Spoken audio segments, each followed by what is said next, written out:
નમસ્કાર મિત્રો, આજના આ ખાસ વિશ્લેષણમાં સ્વાગત છે. આજે આપણે એક એવા વિષય પર વાત કરવાના છીએ જે સાંભળીને કદાચ આશ્ચર્ય થાય.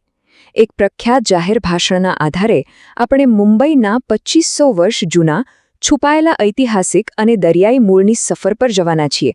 ખરેખર આ માહિતી આ મહાનગરના ઇતિહાસને જોવાનો નજરિયો જ બદલી નાખશે.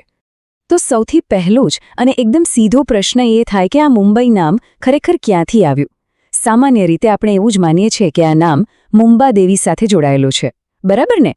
પણ આજે આપણે જે સ્ત્રોતનું વિશ્લેષણ કરી રહ્યા છીએ તે એક તદ્દન અલગ જ અને ખૂબ જ રસપ્રદ એંગલ રજૂ કરે છે.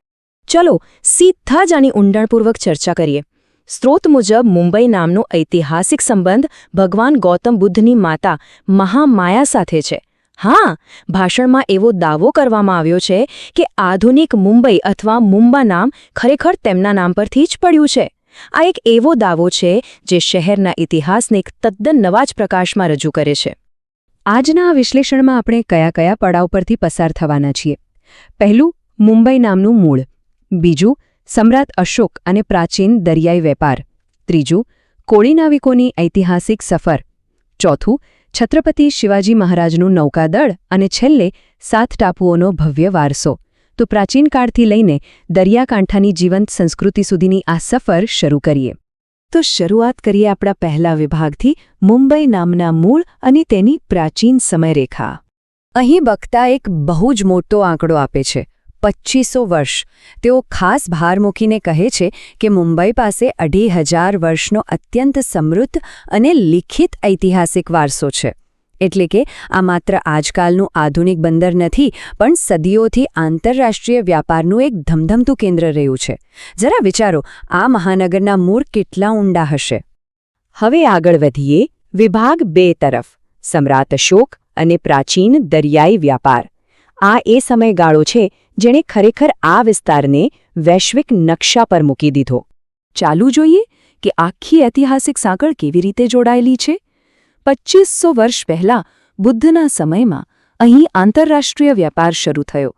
પછી 2200 વર્ષ પહેલાં સમ્રાટ અશોકે આ દરિયાઈ વ્યાપારને વધુ વિસ્તાર્યો અને આગળ જતા 400 વર્ષ પહેલાં છત્રપતિ શિવાજી મહારાજે એક મજબૂત નૌકાદળની સ્થાપના કરી. પ્રાચીન સમ્રાટોથી લઈને મધ્યકાલીન રાજાઓ સુધીનો આ એક અદ્ભુત પ્રવાસ છે. આપણો ત્રીજો વિભાગ છે કોળી નાવિકોની ઐતિહાસિક સફર. પ્રશ્ન એ થાય કે આટલો વિશાળ દરિયાઈ વેપાર અને મોટા મોટા સામ્રાજ્યોના સપના, આ બધું દરિયા પર ખરેખર કોણે સાકાર કર્યું? ચાલો આ અસલી હીરોઝ એટલે કે સ્થાનિક નાવિકો વિશે જાણીએ. ભાષણમાં એક ખૂબ જ રોમાંચક ઐતિહાસિક ઘટનાનું વર્ણન કરવામાં આવ્યું છે. વાત એમ છે કે સમ્રાટ અશોકે ધમના પ્રસાર માટે એક મિશન શરૂ કર્યું. તેમના બાળકો સંઘમિત્રા અને મહેન્દ્ર નાલાસોપારા બંદરેથી રવાના થયા. અને સૌથી ચોંકાવનારી વાત ખબર છે? તેમને શ્રીલંકા સુધી દરિયાઈ માર્ગે સુરક્ષિત પહોંચાડવાનું કામ લાલ ટોપી પહેરેલા સ્થાનિક કોળી નાવિકોએ કર્યું હતું. એ જમાનામાં કોઈ જીપીએસ કે આધુનિક જહાજ નહોતા. આ દેશી નાવિકો સાચા માસ્ટર હતા. અને હા, આ ધમ મિશનનો મુખ્ય હેતુ શું હતો? વક્તા નોંધે છે કે ધમના મૂળ સિદ્ધાંતોમાં વડીલોનો આદર કરવો, સ્ત્રીઓનું સન્માન કરવું, દારૂથી દૂર રહેવું અને પ્રાણીઓ પ્રત્યે ક્રૂરતા ન કરવી તેનો સમાવેશ થતો હતો. મૂળભૂત રીતે આ એક નૈતિકતા અને સામાજિક સન્માનનું ખૂબ જ પ્રારંભિક સંદેશ હતો. હવે પહોંચીએ આપણા ચોથા વિભાગ પર, છત્રપતિ શિવાજી મહારાજનું નૌકાદળ અને દરિયાકાંઠાનો રક્ષણ. મધ્યકાલીન યુગમાં આ દરિયાઈ પરંપરાઓએ કેવી રીતે એક સંગઠિત નૌકા સંરક્ષણનું રૂપ લીધું તે જાણવું રસપ્રદ છે. સ્ત્રોત મુજબ છત્રપતિ શિવાજી મહારાજનું વિઝન એકદમ સ્પષ્ટ હતું. તેઓ બહુ સારી રીતે સમજતા હતા કે વૈશ્વિક વ્યાપાર રાષ્ટ્ર માટે ફાયદાકારક છે. વિદેશી તાકાતોને રોકવા અને દેશની સ્વતંત્રતા ટકાવી રાખવા માટે સમુદ્ર પર વર્ચસ્વ હોવું કેટલું જરૂરી છે એ વાત તેમણે બરાબર પારખી લીધી હતી. તો આ માટે તેમણે શું કર્યું? મહારાજે મુંબઈ, થાણે, રાયગઢ અને પાલઘર જેવા અત્યંત વ્યૂહાત્મક બંદરો પર ધ્યાન કેન્દ્રિત કર્યું. આ બંદરોનો ઉપયોગ કરીને તેમણે એક સ્વદેશી અને અત્યંત શક્તિશાળી આર્માડા એટલે કે નૌકાદળનું નિર્માણ કર્યું. અહીં એક મોટો સામાજિક બદલાવ પણ નોંધવા જેવો છે. સામાન્ય રીતે પરંપરાગત લશ્કરો અમુક ચોક્કસ યોદ્ધા વર્ગો પર જ નિર્ભર રહેતા. પરંતુ સ્ત્રોત દાવો કરે છે કે શિવાજી મહારાજે ભંડારી જેવા તળિયાના સમુદાયોને હથિયારો અને તાલીમ આપી અને તેમનાથી પ્રથમ પોલીસ અને નૌકાદળના એકમો ઊભા કર્યા. આ એક એવું પગલું હતું જેણે તે સમયની પ્રસ્થાપિત સામાજિક વ્યવસ્થાને સીધો પડકાર ફેંક્યો હતો.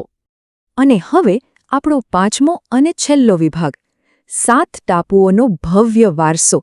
ચાલો આ 7 ટાપુઓના મૂળ રહેવાસીઓ અને તેમના આધુનિક સાંસ્કૃતિક વારસાને સમજવાનો પ્રયાસ કરીએ. ભાષણમાં ખૂબ જ સ્પષ્ટપણે કહેવાયું છે કે આ 7 ટાપુઓનો પાયો તેના મૂળ નિવાસી સમુદાયોમાં રહેલો છે, જેમાં આગરી, કોળી, ભંડારી, ઈસ્ટ ઇન્ડિયન અને આદિવાસી સમુદાયોનો સમાવેશ થાય છે. આ જ લોકો ખરા અર્થમાં આ મહાનગરના ઐતિહાસિક વાહકો છે. અહીં એક એવી ઐતિહાસિક હકીકત છે જે કદાચ ઘણાને ખબર નહીં હોય. પ્રખ્યાત સમાજ સુધારક જ્યોતિબા ફૂલેને મહાત્માનું બિરુદ કોણે આપ્યું હતું?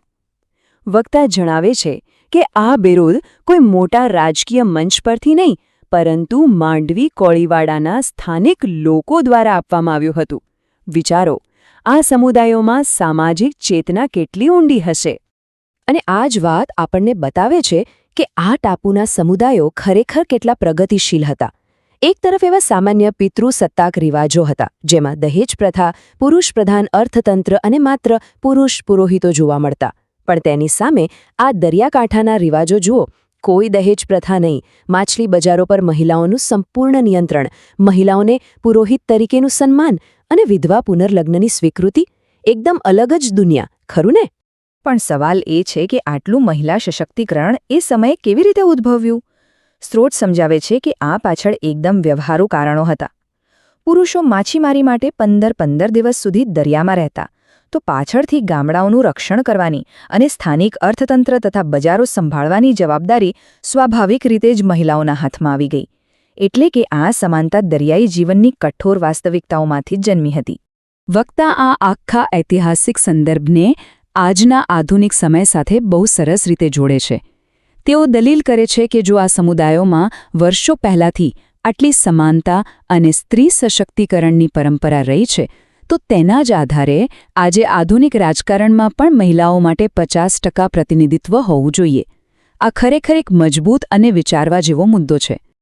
આ આખા ભાષણનો મૂળ સાર મહાત્મા જ્યોતિબા ફૂલેના આ શક્તિશાળી વિચારમાં સમાયેલો છે. જ્યાં સુધી આદિવાસી અને દરિયાકાંઠાના સમુદાયો શિક્ષિત અને ઉત્થાન પામશે નહીં, ત્યાં સુધી રાષ્ટ્ર વૈશ્વિક નેતા બની શકશે નહીં. રાષ્ટ્ર નિર્માણ માટે સામાજિક સમાવેશ કેટલો જરૂરી છે તે આ વાક્યમાં સ્પષ્ટ દેખાય છે. તો આજના આ વિશ્લેષણના અંતે એક વિચારવા મજબૂર કરી દે તેવો પ્રશ્ન થાય છે. જ્યારે આપણે આ પ્રાચીન દરિયાઈ મૂળ અને સમાનતાવાદી પરંપરાઓને આ રીતે સમજીએ છીએ, ત્યારે આધુનિક મુંબઈને જોવાનો આપણો નજરિયો કેવી રીતે બદલાય છે? શું આપણે તેને માત્ર આધુનિક ઇમારતોના કોન્ક્રીટ જંગલ તરીકે જ જોઈશું, કે પછી સદીઓથી સમાનતા અને દરિયાઈ શૌર્યનો શ્વાસ લેતા એક જીવંત વારસા તરીકે? આ માહિતી ચોક્કસપણે આપણા દૃષ્ટિકોણને નવો આકાર આપે છે. આ વિશ્લેષણમાં જોડાવા બદલ આભાર. ફરી મળીશું આવી જ રસપ્રદ માહિતી સાથે.